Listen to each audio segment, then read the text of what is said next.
Welcome once again to the newest edition of 3 In, 3 Out, the most unique Seahawks recap show in the multiverse. I am your host, Clinton Bonner. Come out and find me on Twitter at Clinton Bon, and I am joined by the one, the only, the great Brandon Schultz, and find him out on Twitter at SeahawkersPod.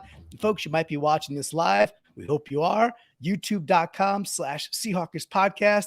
Make sure you're subscribing, you hit the bell. Please drop the comments. They certainly help the old algorithm tell more people to come and check us out, which only increases the Hawkra. It increases the Hawkra, Brandon. And at this point, at 1-2, after a game we might've, coulda, shoulda, could have won, I think we need to increase the Hawkra. So how you doing, dude, now that we are sitting at this 1-2 mark?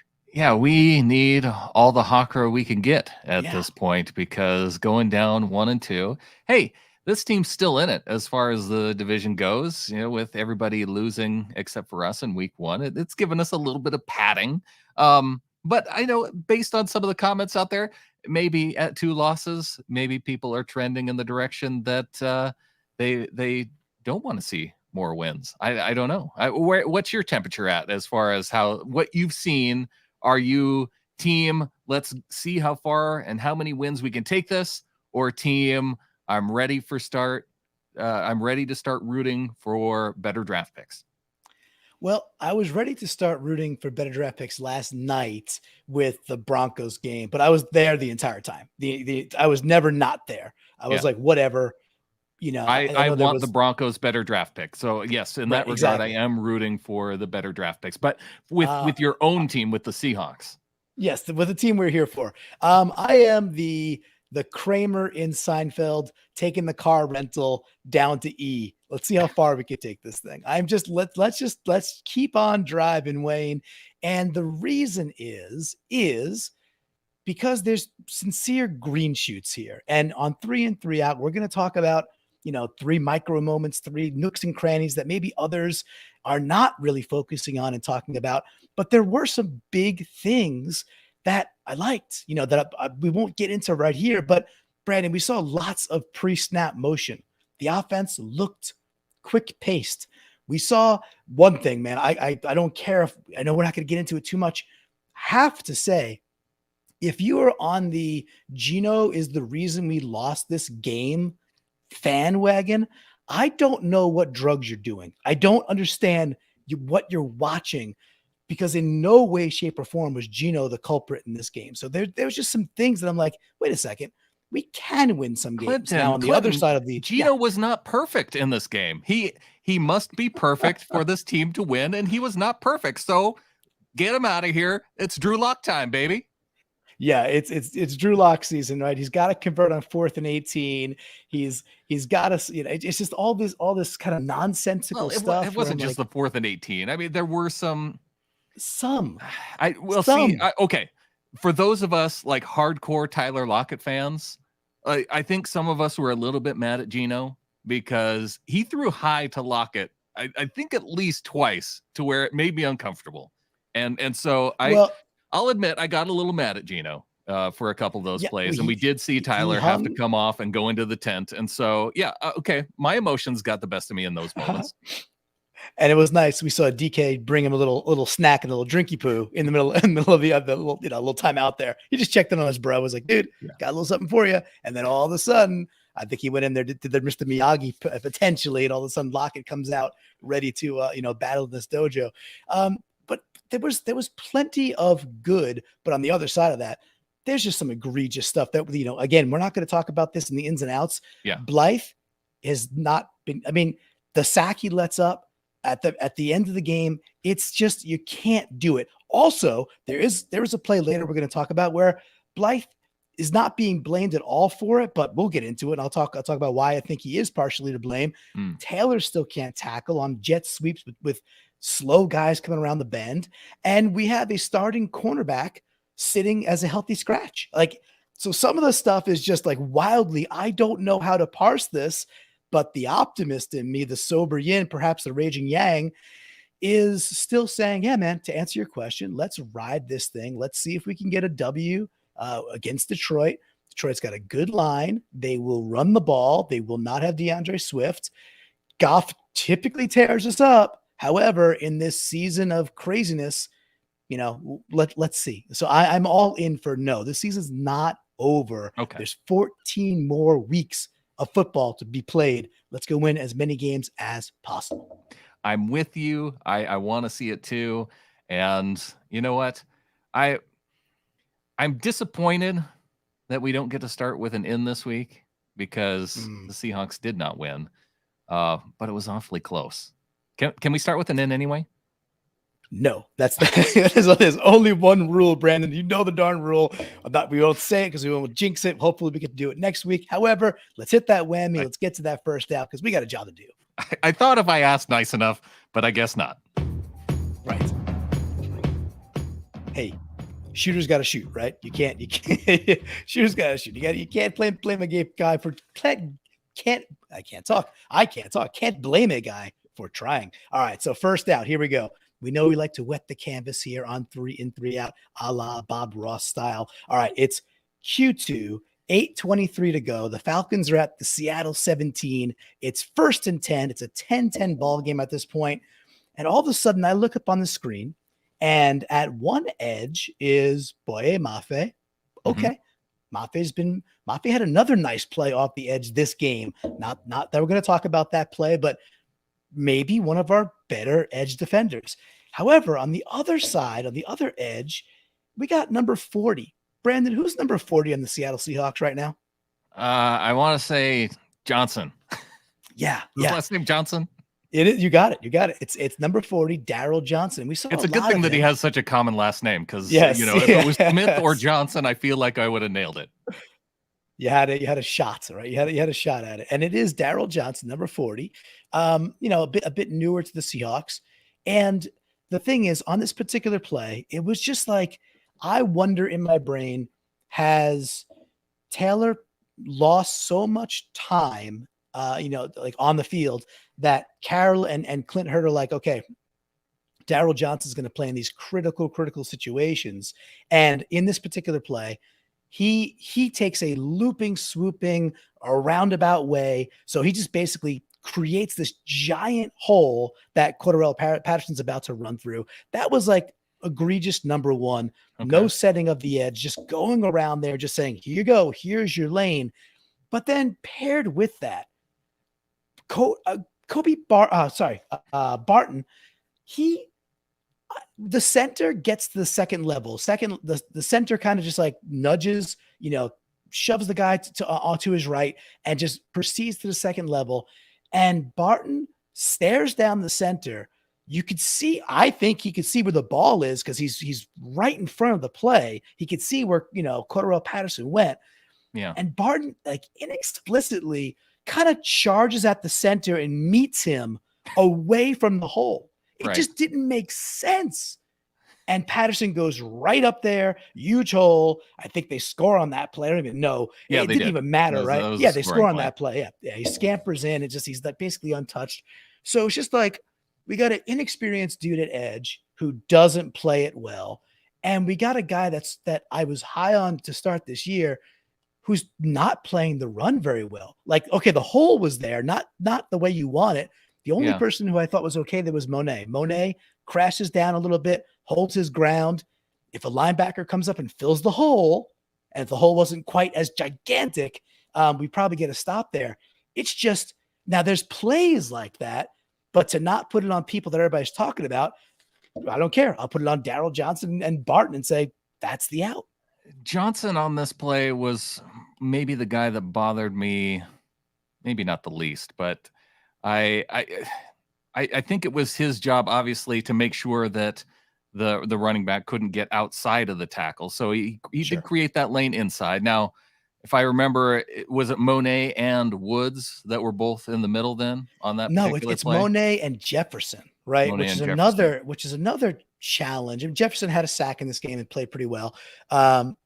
But no Woods, right? So it was okay. Yeah, because then I'm thinking of Monet then, who was next to Johnson, because at one moment I felt like he had that play, or he was in the right spot to make the running back cut inside, And then all of a sudden, I don't know if it was just because the guard gave him a little tug to create that space there in between the guard and the tackle, then that really opened up that hole. Yeah. But see, I should have known it wasn't Woods, because Woods wouldn't have allowed himself to get out of position in that spot. I think that was the spot that Monet really needed to be in to help cut the lane more inside. And then Barton and Jordan Brooks would have been there to make that play. And well, I mean, so a couple things there, right? So number one, you're right I'll give about it to Woods. Barton, though. I think that Barton did not do yeah. that great of a job handling the center on that particular play. Well, Barton also effectively blocks the center back into Brooks. Like he takes out Brooks he charges at the center to Barton's right when Patterson is clearly over to his left by a number of yards. Yeah. And he blocks the center into Brooks, taking himself and Brooks out of the play. And I thought Monet, like I said, I thought Monet was okay, but you are right. Al Woods would not allow that. That's just sheer physics and math and trigonometry. It's not like, sure, he's got the will, but the thigh arms would be in the hole just because they have to be there, just math. But yeah, and again, this is we talk about a micro moment or a microcosm here of more indicative things that were bad. This was a selection of one. So it is a little picky because it could have been 3, 4, or 5 of these, but hey, that's the first out. It's like the captain of a collection of crap, and we have got to be better there. Talking about better, Brandon, we have some ins to get to. Why don't we do the hop on with the whammy and get to some good stuff, man? Oh, that drained me, Brandon. That took a lot out of me. Was that just one out? Are we just one out in? We're one out in, and boy, oh boy, do I feel. I felt like we just went through all 3. Yeah, I that's exactly it. I do feel that way. I 5 feel like straight ins from here on out. Here we go. Body blow. But there was some good stuff. We did land some stuff. My first thing that I really loved, quarter one, 7:03 to go, 1st and 10. We're on our own 26-yard line. Again, there are so many cool green shoots to this formation, to the different formations, to seeing when Waldron is kind of clicking.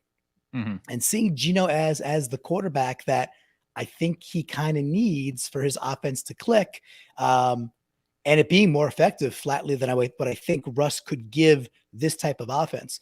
In this particular play, you've got trips tight ends right, which is just this thing we're doing now, which tends to work out, okay. And not only that, we got Penny who's kind of sitting like off tackle, kind of like just flanked. So you really got 4 dudes over there, 3 of which are tight ends. And then you've got this ISO of Metcalf by himself. So he's left-hand side by himself. And so, I'm sorry, this is a different play with Penny's in the back. So different play I'm going to talk about later. Penny's in the backfield. Geno's in shotgun, but we still got trips tight end right. Penny motions to the screen, right? To straight horizontally right to the sidelines. He goes out to the flat, to kind of be an outlet if there's just that little right. Absolutely, just a little outlet to get it out there just in case the play doesn't go well. But the concept, what it does, it shifts the linebackers just a hair. Metcalf just has to do a little easy slant, and all of a sudden you've got a defensive end covering Metcalf off of the snap. Then you have number 3, the guy Walker, a linebacker trying to converge on him. And then you've got the safety and the other corner who are just way too far back. And Geno sees it right away. So basically what it boils down to is this scheme that Waldron drew up gets Metcalf being covered by a defensive end and a linebacker who's nowhere near him to start the play. And it is beautiful, easy pitch and catch on time. I think it's a 13 or 14 yard first down. And it just opens things up so nicely, Brendan. And we saw, and it's for the play calling, it's for the execution, it's for Geno being on time. But what it did, it opened the middle of the field so nicely. We saw so much use of the middle of the field that, again, for me, big green shoots going forward is this offense actually can hum a little bit. So the use of the middle and using DK in kind of like a big slot type thing. That's a huge in for me going forward, because I think it opens the playbook in ways we have just not been used to in the last couple of years. Yeah, I like this particular play. It does give Geno a few different options based on what the defense does in this particular case. There's a few different places where Geno can end up going with the football. In this case, he has the laser to the first down right to Geno. If he needs to, like there's too much of a pass rush, he can dump it off over to Penny, who's open out in the flat.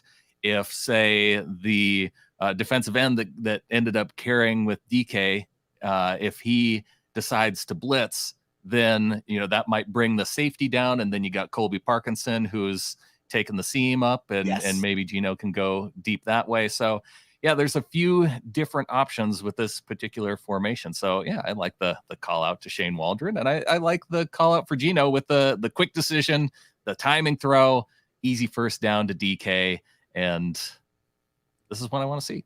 Yeah, and this is why you're smart. We don't, we don't rehearse these things. You're like, what am I going to say? You don't know. So to your credit, what you just described, the other options are exactly how the rest of the drive played out.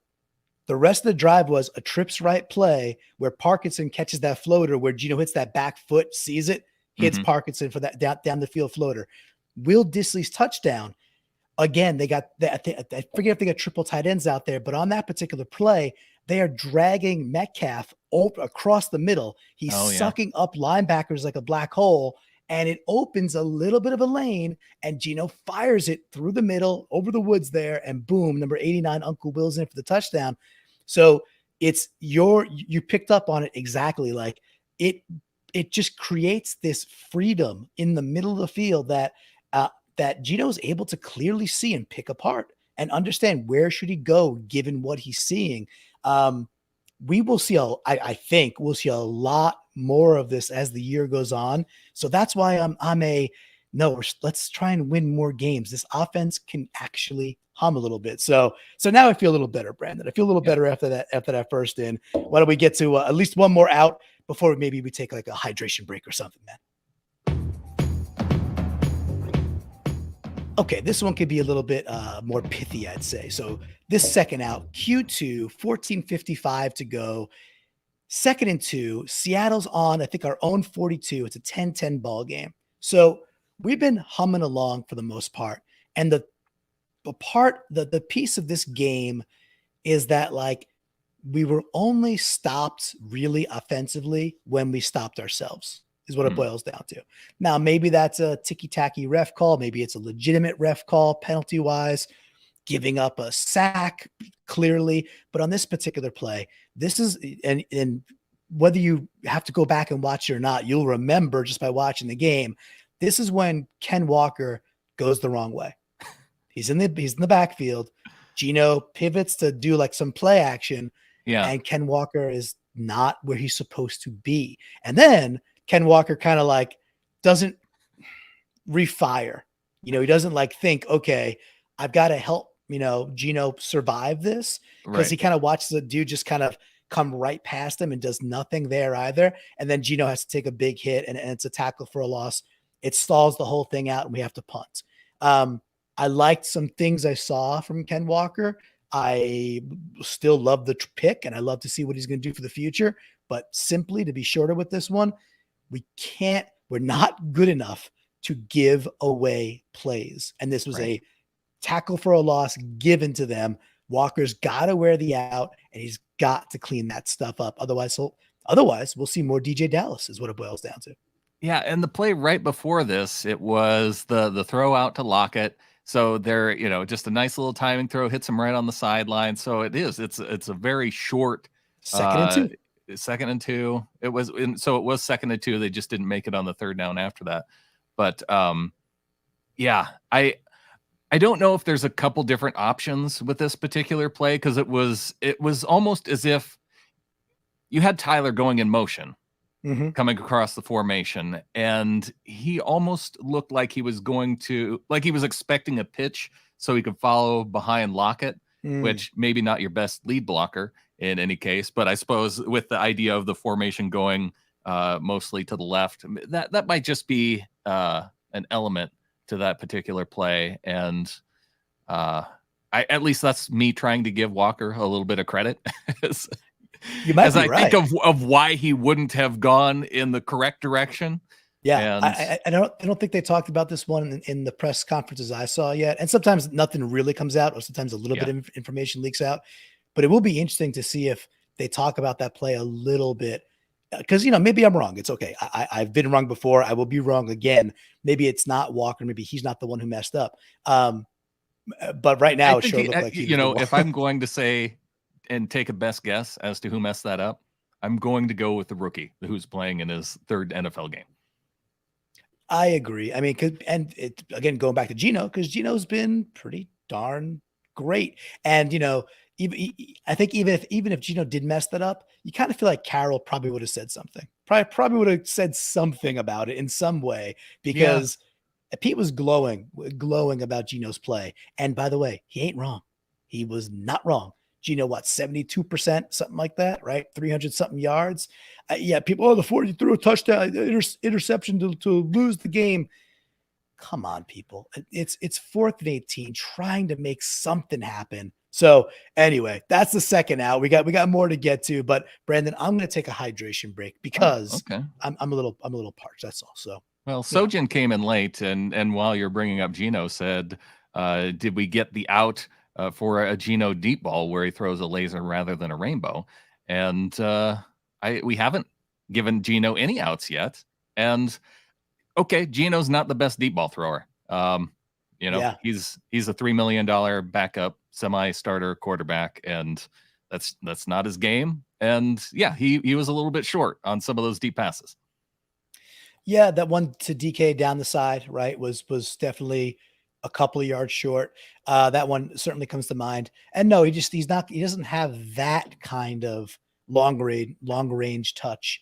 And I can live with that. And I can live with that specifically because of the way he's zinging the ball between the hashes, which I think could be even more complicated throws, and doing them more often. So I'm still, Sojin, I appreciate it, dude, but he ain't getting it out for me. If you want to lay it out on him, that's a-okay. We have some from the flock later where we certainly have some outs being tossed to different Seahawks that I didn't happen to pick up on. So if you want to become a member of the flock, you can go to getintheflock.com.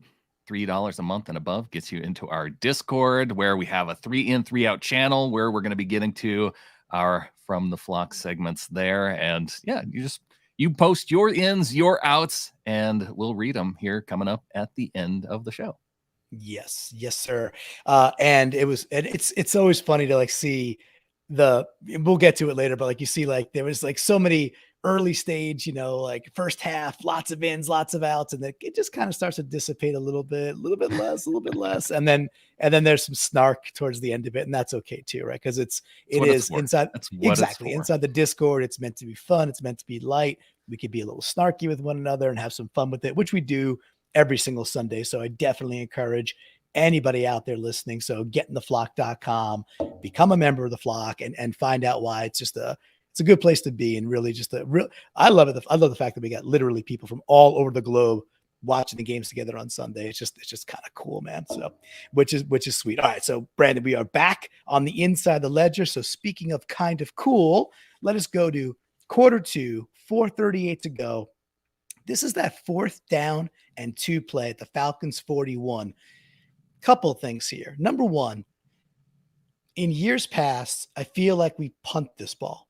And we punt the ball and we don't think about it. We don't think about it. We turn back, and I think it's a 10-10 ball game at this point. I forget exactly. But again, Q2, 4:38, 4th and 2 on the Falcons 41. Again, we have trips right. This is the one with Penny's kind of the 4th dude right. He's off tackle right. And we get this particular play. It ends up being a 3-man rush. We get really nice protection, albeit a 3-man rush. It's still well protected. And this is the play where Goodwin just screams across, just basically, goes 3 yards and just angles his way towards the other sideline, the far sideline. And Geno's able to hit him in stride. I think it's a 23-yard gain.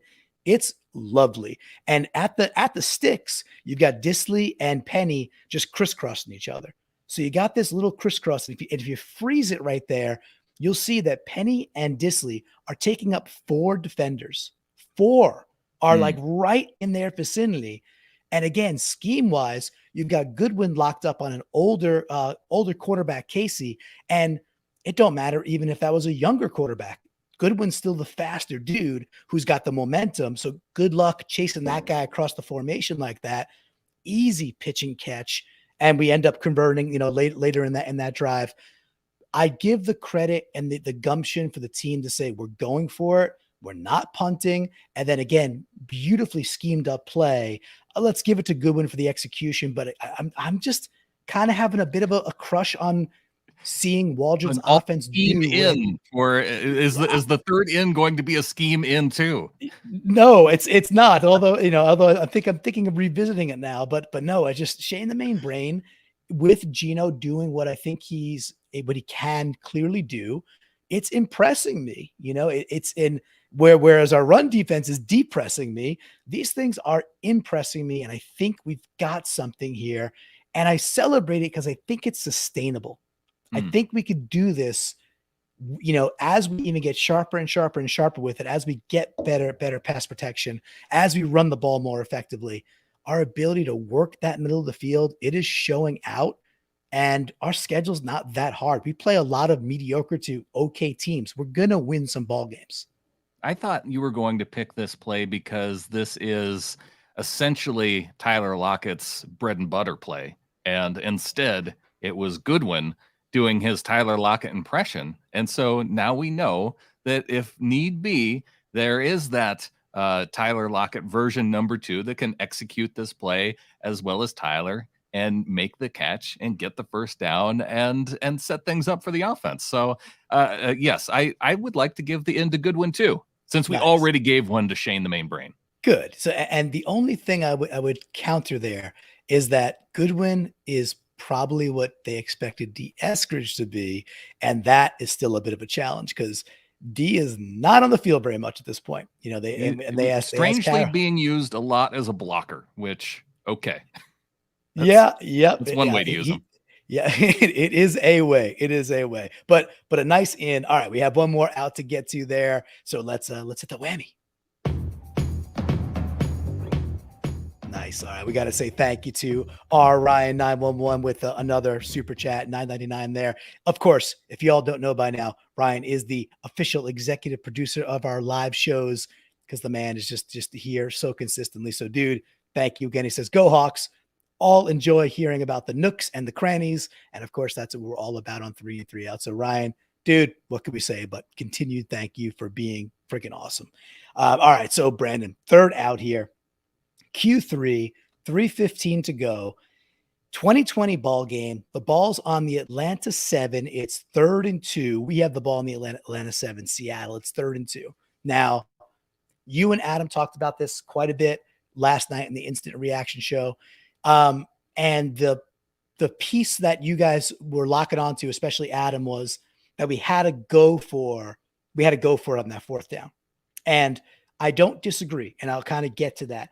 My challenge with this particular play is what the first two ins, what part of the field have I been just glowing about with our success? The middle. What was this play designed to do? Was this the little fade to DK on 3rd down? Yeah. The low percentage fade to nowhere. And again, I talked about that Blythe won't own an out for the Grady Jarrett sack, although he could. Go back and watch this play. Blythe he does nothing. He it's again. He snapped the ball. Fine, fair. Okay, you ain't wrong. He did one thing. Yeah, he did one thing. So the mechanical man himself snapped the ball and stood there. And Jarrett gets around him. Now, not only do I hate the play call, because again, I like the setup. You got I think it's trips, tight ends, right?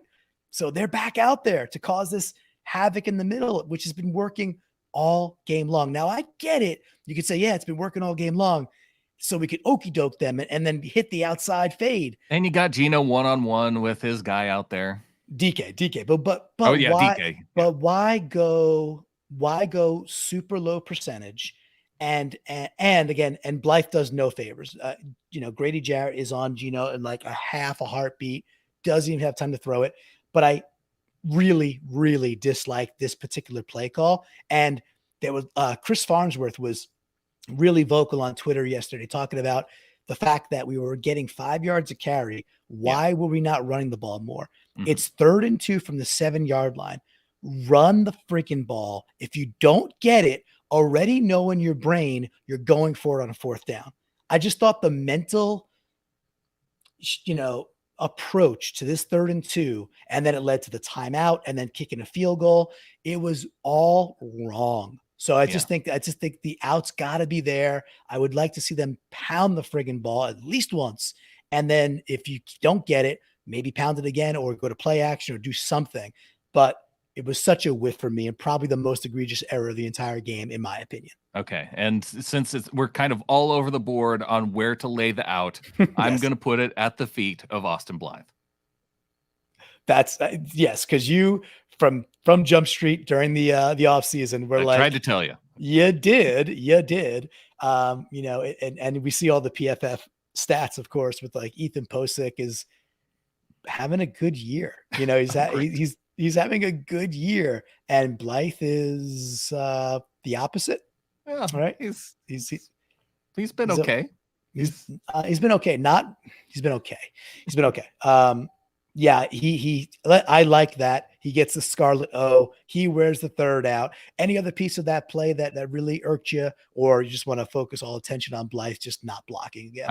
I wanted to give it to him, and I'm ready to. I'm hoping that was our last out. I feel like this has been a very out heavy show, so I'm ready to close with an in. Okay, let's do this. Yeah, let's get to the good stuff. Yeah. All right, one last in. The only advantage of losing is that we get to close this section with an in, and of course we rectified that with the invention that we haven't been able to talk about in a couple of weeks, but we will next week perhaps. All right, so Q3, 7:30 to go, 2020 ball game. Seattle's got the ball at the Falcons 48 on a 1st and 10. This is the Walker jet sweep play. Okay. Yes. And I like the call. I like seeing the second round back doing special things. What I really liked about this play was the blocking. The blocking top to bottom. Uncle Will blowing his dude 5 yards straight back. Gets around the edge. D. Eskridge, you mentioned him earlier. D. Eskridge blowing his corner directly to the sidelines, like 5 yards to the sidelines. And then downfield, you've got, I think it was Damian Lewis, who ended up being a bit of a goat later. But Lewis gets a good block downfield. Even on the cutback lane, Penny throws a hip check block.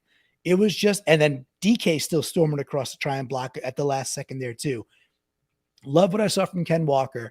And as a team, it was blocked exceptionally well, where it was a combination of, okay, pretty good start to it. You have a dynamic player who can go and do special things back across the grain like that.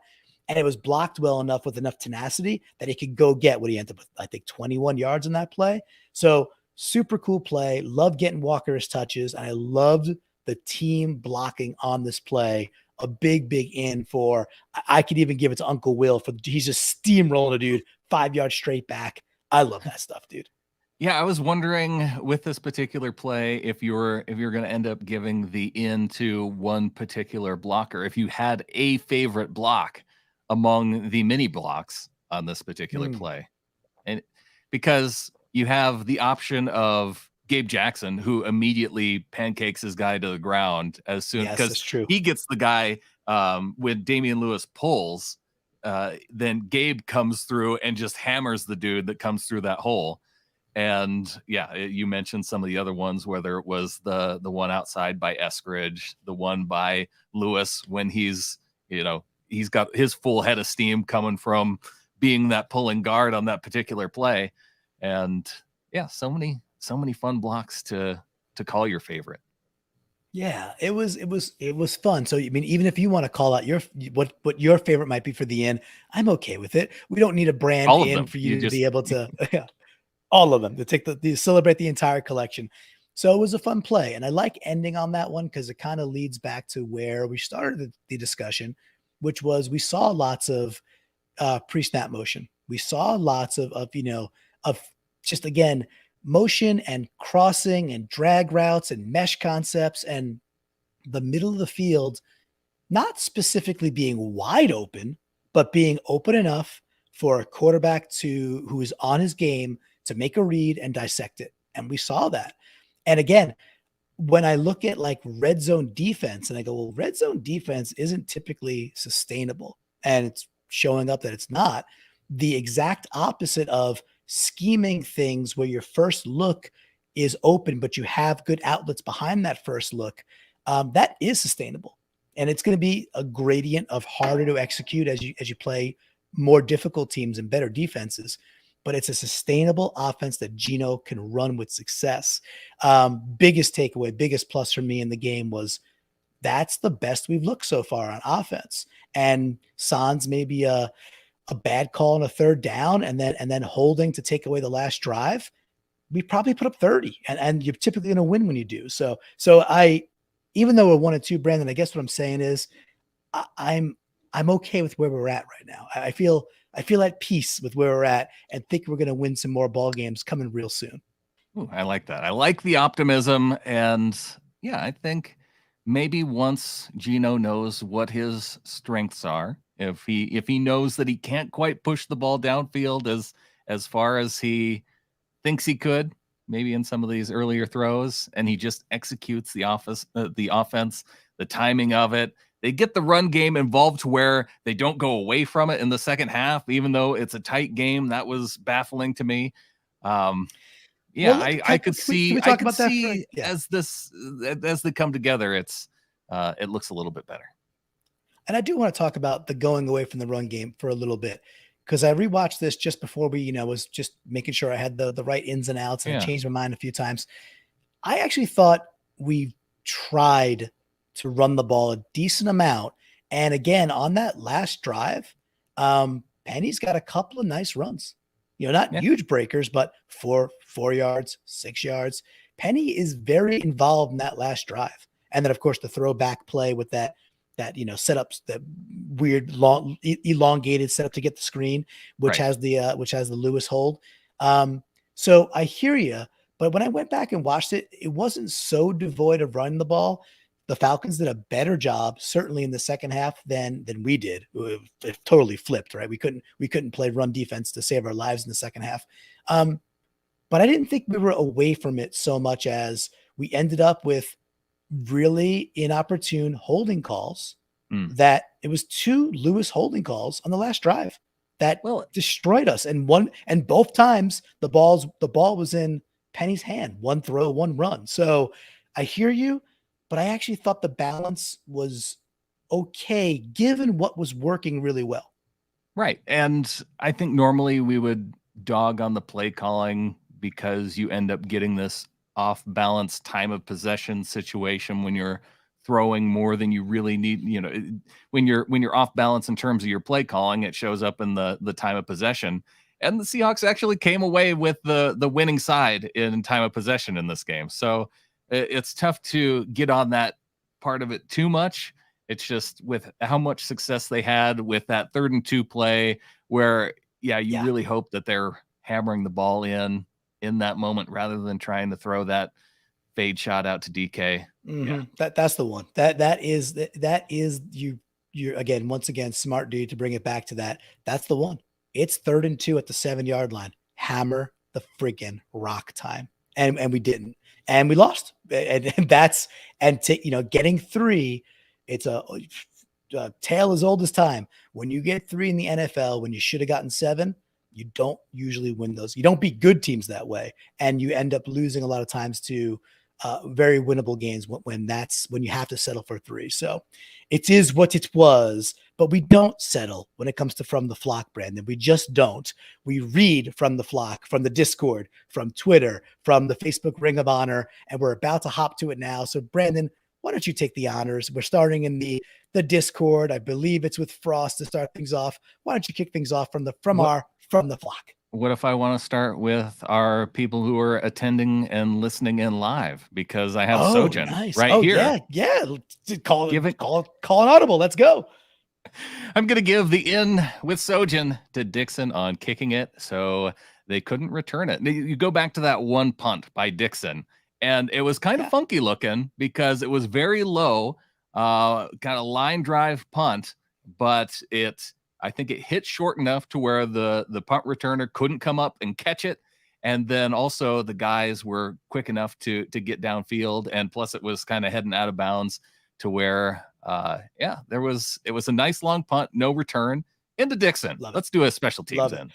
Love it. That's what it's all about. And yeah, man. Yeah, Sojin. Way to, and thank you, Brandon, for calling the audible there. Any more before we have to hop over? Well, we got Phil here who says in no butt punt by Dixon. Right. We didn't have a safety off the butt punt to keep the Buffalo Bills in the game as the Dolphins did this week. Right. That was pretty hysterical. Speaking of hysterical and a little bit disturbing, it's funny. I've got some Buffalo Bills fans in my life, and their reaction to Ken Dorsey, losing his what in the booth up there. Yeah, it's like super split. There are some people that are just like, whatever, man, that's our guy. He's just fired up. And then there's other folks who are like, yeah, dude, but if he ever wants to be a head coach, and I think he does, like, you can't act that way. Like, you just like, that's bad, right? That was full on tantrum. That exactly was weird. That was like, you lost in Sega Genesis and you've been playing a game for like 3 straight nights, and the thing dies out on you. You lose the last battle, and you're like yanking the controllers out, and you're taking it and going home, and you're kicking your friend out of the house. Like, it was a temper tantrum. And in my opinion, I don't think it was a good look. I'm like, ugh, really? That's how you're acting as a leader on that team, first of all, and second of all, as a dude who's angling to be at some point a head coach. Like the glowing star of this Bills offense.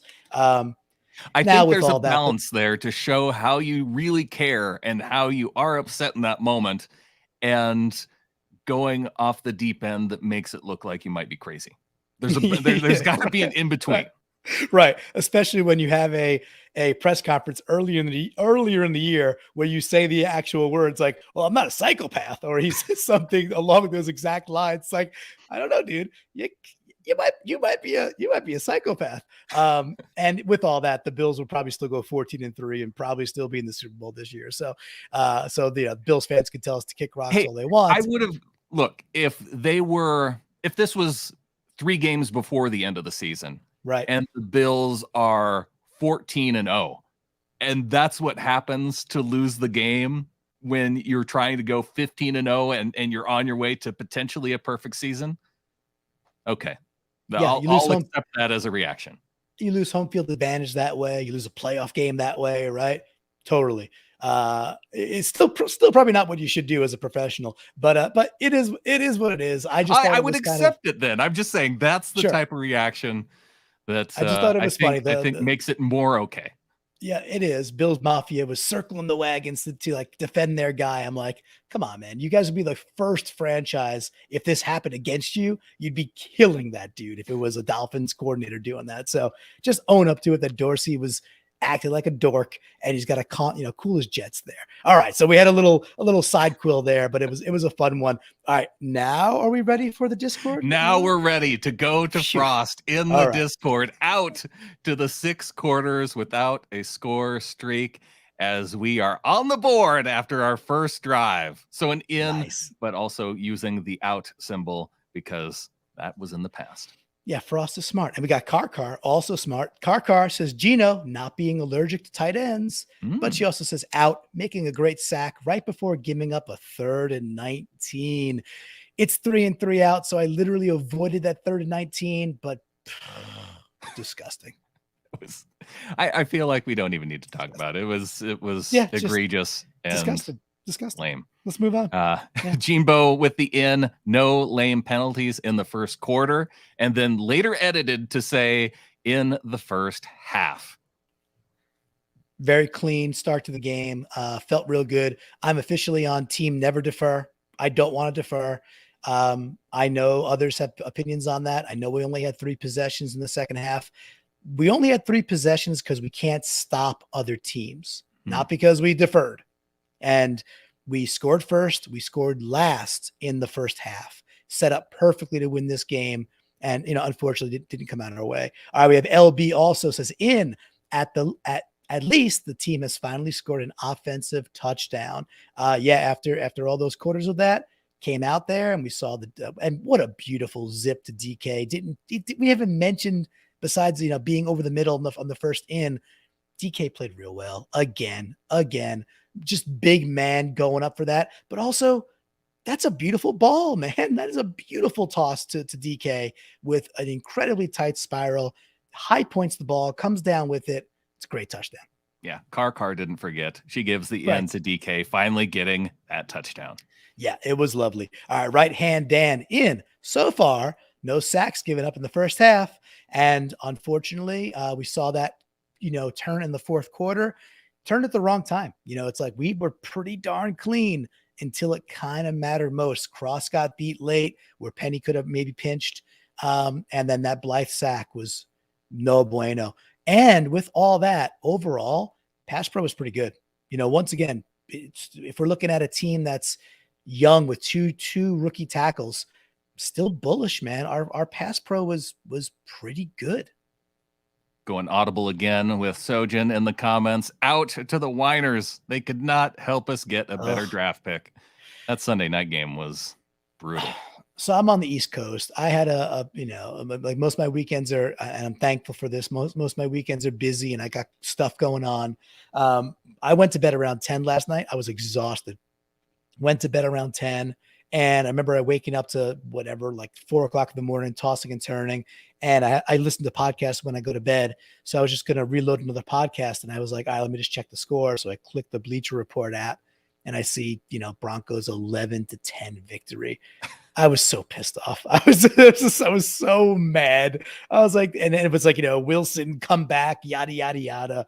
I was like, ugh. I didn't even bother watching a highlight. I just like vomited into my sheets, rolled over, and cried myself back to sleep. You at least have to watch the highlight of Jimmy Garoppolo stepping out of the back of the end zone, and then on that same throw where he walks back and throws with his back foot, stepped out of the end zone, he throws what would have been a pick six. And so he essentially bailed himself out of throwing a pick six by stepping out of pulling a Dan Orlovsky and stepping out the back of the end zone. So I did not know any of that. A, thank you for bringing it up. B, I knew they had a safety because I knew they had 5 at some point because I saw like some, audio, some clips, some photos of it. I didn't know how they got the safety. I assumed it wasn't that. And that's pretty hysterical. It's like if the Broncos had to win, at least Jimmy G's, 1 week candle of, flaming out is an okay way that I could at least go to bed, tonight and not cry myself to sleep for once. There's this infighting going on between Niners fans because there's people who are hardcore Jimmy stans. Yeah. And I mean, it's hard not to be because the dude's so handsome. But then there's all the other people who are like, Trey Lance needs to start because he's the future. And so this it just brought up everybody's frustrations with Jimmy who are on the Trey Lance side. And they're like, see, this is why we wanted Lance. It's stuff like this. Quick question too. I think the Niners have the Rams next week, right? Could be. I think they do. I'm pretty sure. I'm just trying to check real quick, real time in this thing. I'm almost positive they do. Just one. Bear with. I know we're live, but this is worth it. So week 4. Yep, October 3rd, Monday night. Oh, Monday night. And where's the game? It is in Santa Clara. Okay. That's a little better for them, obviously. But still, if the Niners go 1-3, I'll be smiling. I'm smiling thinking about it. I was like, imagine them at 1-3 after all this. And I hate to be like, let's go Rams, but who cares? I hate the Niners so much. Oh, sports hate. So lovely. Well, I don't have any hate for Carr, but I think we both had the same hatred toward the defense as they made that hit on Lockett. Out to the hit on Lockett, in Lockett continuing to be a badass and back in the game. Yes, and like we said, DK went in, did the little Miyagi rub, brought his boy a little cocoa, and he got back out there. It was, distribution. We didn't talk about that really, but Hart with a catch, Goodwin with a couple of catches, all tight ends with catches, Lockett, DK, the backs, right? Both backs. I think actually three backs getting receptions. Again, green shoots, action green shoots all around. All right, we're going to go to Design Pete's Beach House. Only interception so far goes to Woolen. What a find. He's a beast. What I liked about that the most, Brandon, was not only was it a cool play, he anticipates it, and with that, he showed his hands, right? He's like fully extended, kind of coming across the wide receiver's body, snatches that thing and gets on the run. Really nice play by Woolen, and the dude continues to show out as a 5th round pick. I mean, sheesh, as a 2nd round or 1st round pick, it wouldn't matter. I think we got something pretty great with Woolen, which is super exciting. Things are looking good for him. Jimbo comes back in with the out. Really good things, followed by not so good. Fumble recovery, sack, penny breaking free, holding, etc. Yep, and that was the game. We talked about it a bit, and she ain't wrong. It's just it was 2 steps forward, 1 step back. It was that the entire time. And frustrating. That fumble recovery, it was like, oh my gosh, here they're actually giving us an opportunity at the end of the game. It felt like everything was going to come together at the end based on that. Right. And then we moved the ball, like on that holding play, we got down to the 10-yard line. Right. So that's why this one was, it was a frustrating rewatch. It was frustrating rewatching this, seeing how good we were in moments, knowing the end result, being like, it's like there's times where we're storming past the 30 and 20.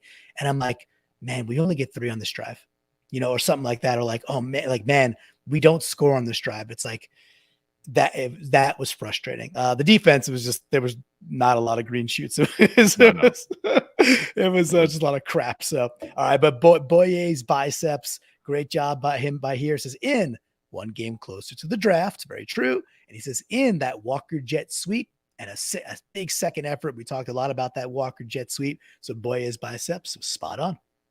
Got Hawk Van Dyke coming in. Stroud and Young both had great games, so one of our 23 quarterbacks did well. And into last 2 a.m. football for the former Hong Kong Hawk, and been there, done that with bad Seahawks team. With bad Seahawks teams, this doesn't faze me a bit. Dave, clearly looking ahead to 2023.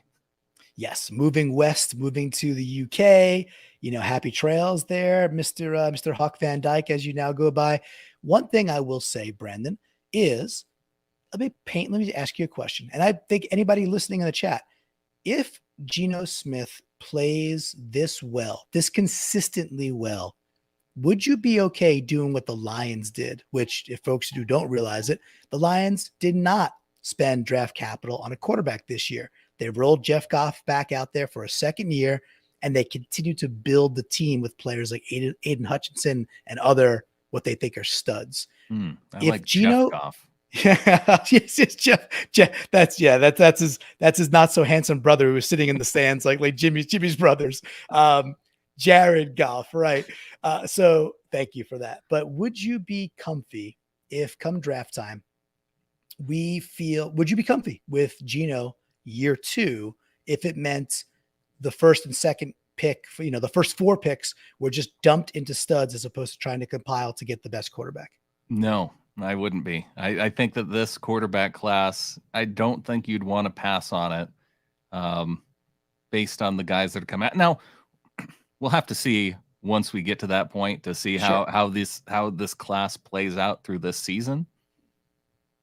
But something tells me you don't want to.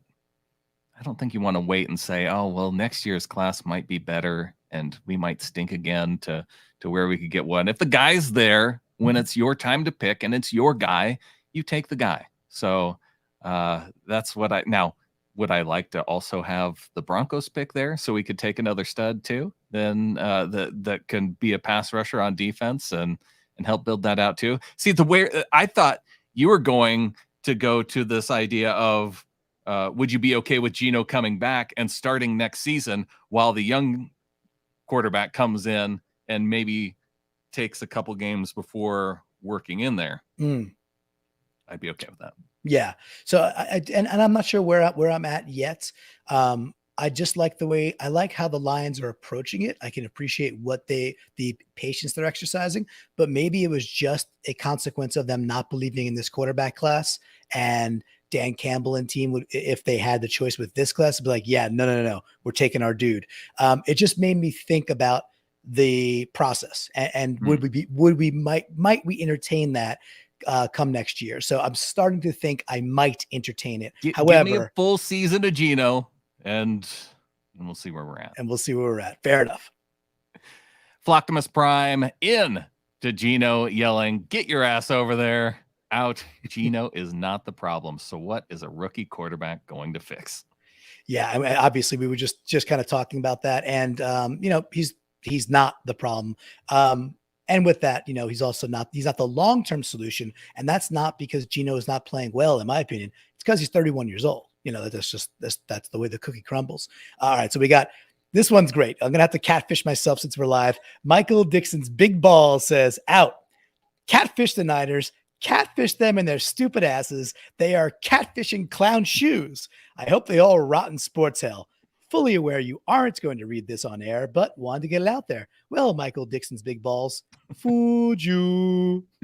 I was wondering where you were going to place the catfishes and just how many. So there we go. Jason Turner coming in. 1 in is Tyreek the Freak interception. 2, Nwosu causes another fumble.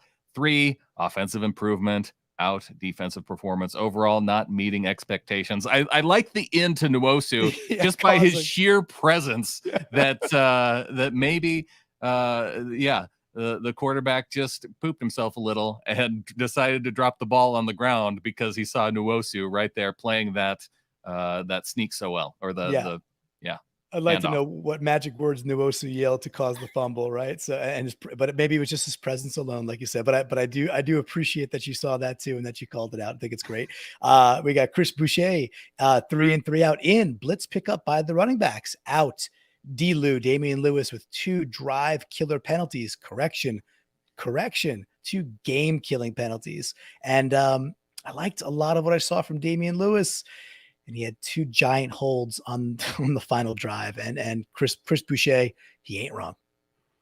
Derek Williamson at Derek W0 on Twitter, and in another special teams in. Jason Myers, golden, maybe yellow, cleats, automatic, throwing these short passes to Lockett and getting blown up is bad for a guy's health. We need him in stride, and so an out for those. Yeah, Lockett. You can't take those hits. Now, credit to Lockett though for hanging onto the football in some of those shots. Yeah. And he typically knows, he's really savvy to usually not take those hits.